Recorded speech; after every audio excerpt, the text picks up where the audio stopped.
Welcome everybody, I'm Dr. Sam Spinelli with Citizen Athletics, and today we're going to be talking about how to get your first dunk. I brought on Nate to help me. A few weeks ago, he taught me the basics of how to get a dunk after years of struggling and never succeeding, and now I'm able to get one inconsistently but gradually progressing thanks to the tips that he's going to show us today. So, let's jump to Nate. All right, thanks Sam. I'm Nathan Obergewicz. I'm a strength coach in Kelowna, Canada. I work with basketball players to help increase their performance on the court, whether that's jumping a little bit higher, working on their first step quickness, or just overall helping their resiliency so they continue to get better. That's what I do, that's what I specialize in. And today, guys, we're gonna talk about dunking. All right, so the number one question that I get asked by my athletes is, how can I dunk? How can I dunk better? Now, obviously, we need to be in the gym working on our strength, power, stability, all those important things. But the purpose of today's video, guys, is we're going to talk about how to utilize the force and the power that you can already produce in the most efficient way possible, and that is through jump technique. All right, so we're gonna talk about 4 main points. So the first one we're gonna talk about is the approach, then we're gonna go into the penultimate stride, then we're gonna talk about the actual takeoff itself, and then we're gonna just give you some quick tips on how to actually put this all together and dunk with the ball in your hands. All right, I'm excited to help you guys out with this. Let's get into it. All right, so point number 1, we're talking about the approach. Now, everything today is gonna be based off the 2-foot jump approach. We'll add a little bit about how to dunk off 1 foot with the ball in your hand, but for the purpose of today's video, we're gonna talk about 2-foot jump approach. We wanna start by talking about where we line up. So we're gonna step behind the 3-point line right in front of the rim. Now, if you're a right-left foot dunker, hey, you're going to step a little bit to the right, so line yourself up with that corner of the backboard on the right side. If you're a left-right dunker, you're gonna start on the left side of the rim, line yourself up with that left side of the backboard. Now, second point with the approach is the angle of which you're coming into that jump. Now, a big problem that we see is doing too big of a banana cut or going straight at the rim. We want to find that happy medium balance.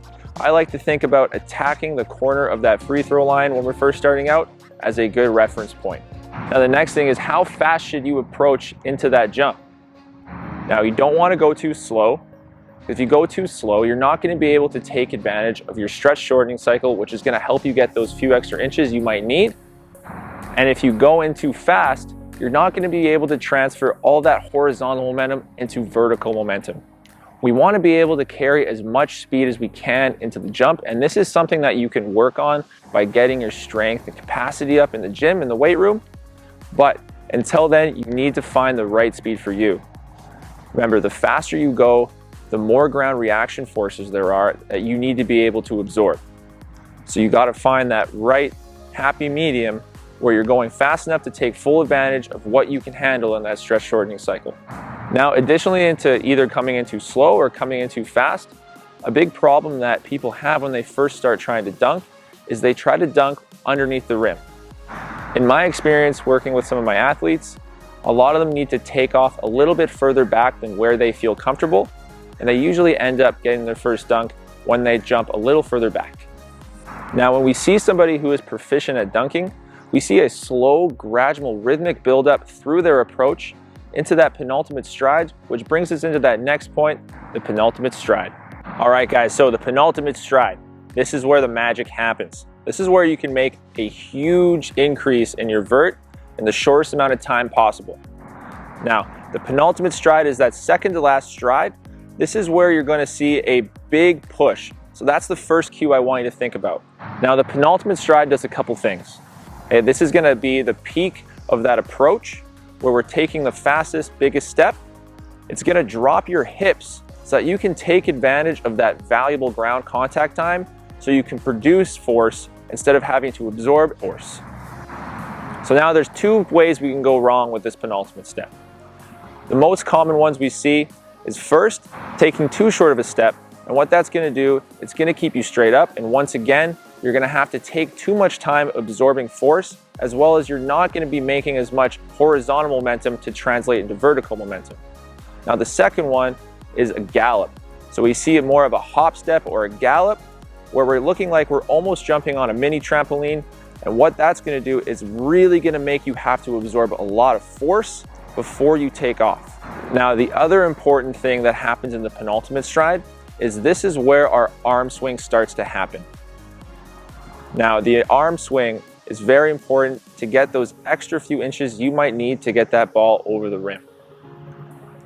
So, I want you to think of two cues when you enter your penultimate stride. The first one is push. You want to push a big long step, get long, get low, and explode up. The second thing is I want you to throw your arms back. So push and then throw. So to get better at this penultimate stride, I want to share two drills with you to work on this.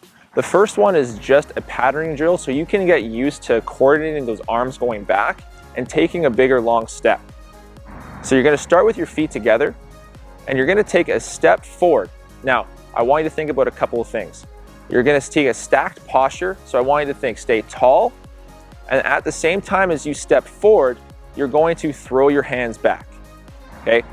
Throw your hands back hard.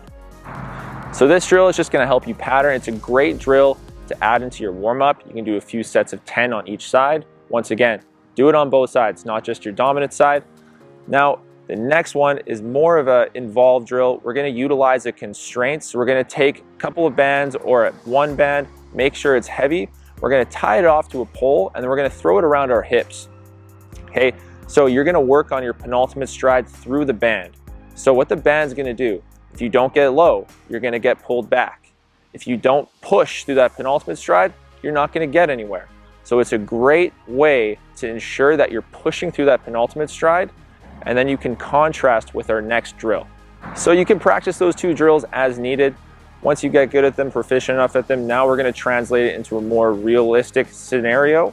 And you're going to start by lining up on that third hash or that free throw line.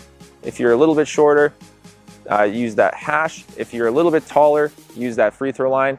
It might seem a little bit far just for the penultimate stride, but that's the point. I want you to learn how to push into this step. So you're going to take one big penultimate stride into a jump where you're going to get as high as you can. Now I want you to take some time and get proficient at these two drills. We're really reverse engineering here, getting really good at the technical aspect of this penultimate stride, because it's going to set you up for success to have a beautiful rhythmic takeoff, which we're going to talk about next. All right, so our third point here, our third key, is the takeoff itself. Okay, so there's a few things in the takeoff that we want to see. If you look at proficient dunkers like Michael Jordan, Vince Carter are great examples of this. They utilize a very important point, and it's called the turn stance.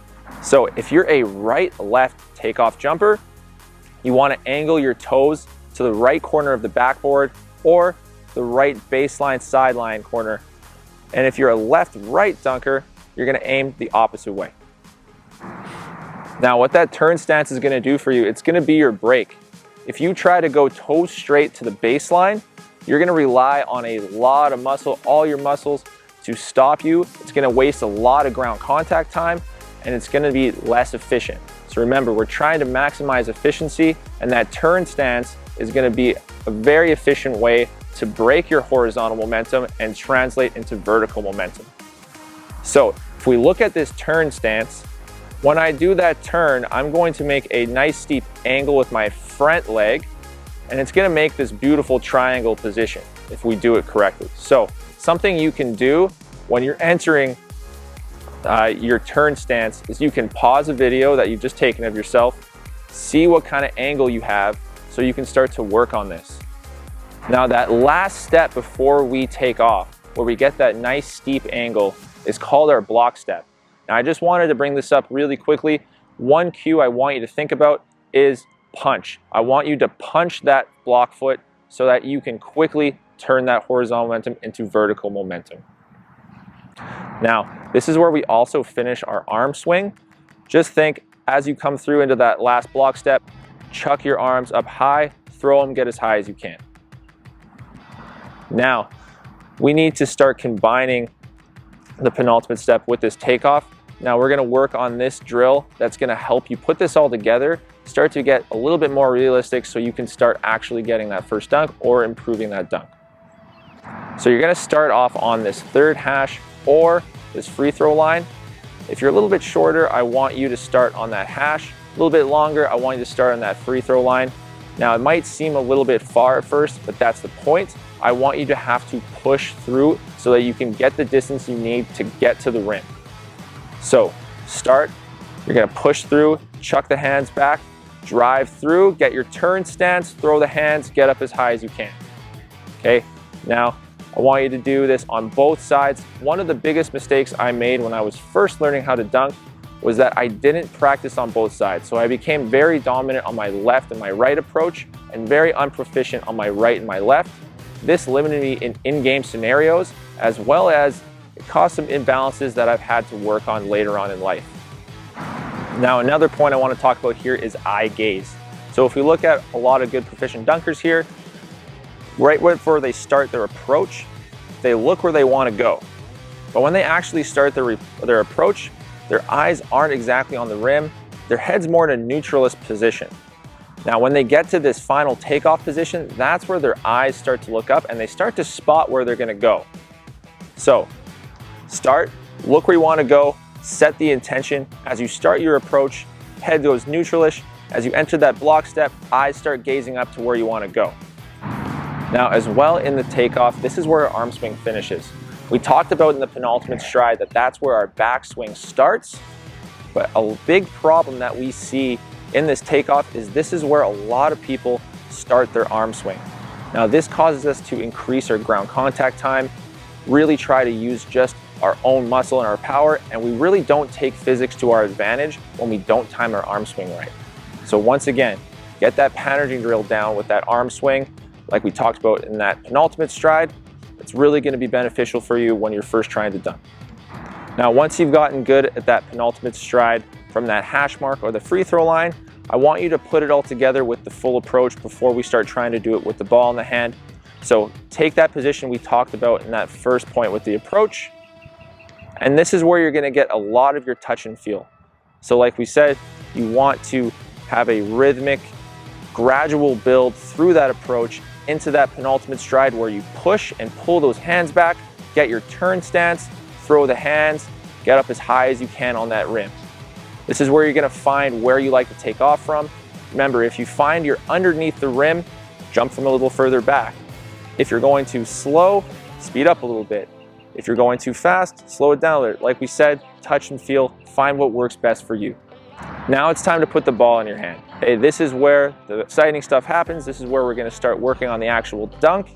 A huge problem that a lot of athletes have when they first start trying to dunk is their hand size. They can't palm the ball. So they have a hard time getting their hand over the rim, putting the ball down. Now, what I want you to think whenever you jump is I want you to throw the ball into whatever hand you're gonna be dunking with. So if you're a right-handed dunker, you're going to be throwing the ball into your right hand so you can keep the momentum into your hand and then throw that ball down. Now, for the purpose of this video, I'm going to assume that you're going to be dunking by yourself and that you're not going to have a partner with you. If you have a partner with you, obviously the best way to start is doing that penultimate stride drill with somebody throwing a lob or an alley-oop for you. But I'm going to assume you don't have that partner and you got to learn how to dribble with the ball in your hands. Now, if you're a right-handed dunker with a right-left foot approach, if you're looking at the backboard, I want you to start on the right side. Once again, if you're shorter, on that third hash. If you're a little bit longer, on that free throw line. Now that brings us into another point here. If you're trying to get your first dunk, it's gonna be a lot easier for you to try to dunk with your one hand first versus two. Why? Because you're gonna be able to reach up maybe an inch or two higher compared to if you were dunking with two. So once again, start on that third hash or that free throw line, push through your left hand dribble, throw that ball into your right hand, reach and cram that thing. Now, if you're gonna dunk with two, you wanna learn to dunk with two. Same thing, except now, instead of just throwing the ball into your right hand, throw the ball up, keep the ball in two, have the intent to throw your hands as high as you can, as fast as you can, as you enter through that takeoff. Now, like I said, this is touch and feel, and you gotta find what works best for you. So you might find a right hand dribble works better for you. That's fine, as long as you're still pushing through that penultimate step getting that turn stance and timing that arm swing with the hands up. Now, make sure, a good thing to do, take a video of yourself once again, see if your mechanics are changing compared to when you're doing it without the ball. Do a comparison, do those checks so you know what to work on. Now, final step, putting it all together. For the purpose of this video, once again, we're gonna work on that full approach from where we talked about setting up in that first key point. So once again, I'm gonna assume that you're a right-hand dunker with a right-left approach. You're gonna start facing the backboard a little bit to the right, lining up behind the 3-point line on the corner of that right backboard. I want you to take 2 big dribble pushes with that left hand, attack that corner of the free throw line, hit that big final push, that penultimate stride, throw the ball into your right hand, make sure you've had that turn stance, take off and cram that thing. So remember that this is a skill and it's gonna take time and practice. So a great way to work on this drill is to put a couple minutes on the clock and practice all on one side first, then take a few minutes rest, put 2 or 3 minutes back on the clock, practice the other side approach for the same amount of time and duration. That way you stay even, that way you get proficient at both takeoffs. So once you got all these basics down, this is where you can start having fun. You can start working on coming in on your approach on different angles. Remember, because we want to eventually become very game-like, be able to do this in a game. So you can get in your bag, you can work on different ball handles, you can come off screens, do all these different things and work on your approach and your takeoff coming off those game-like situations. All right, guys, so we're gonna quickly summarize those 4 key points once again.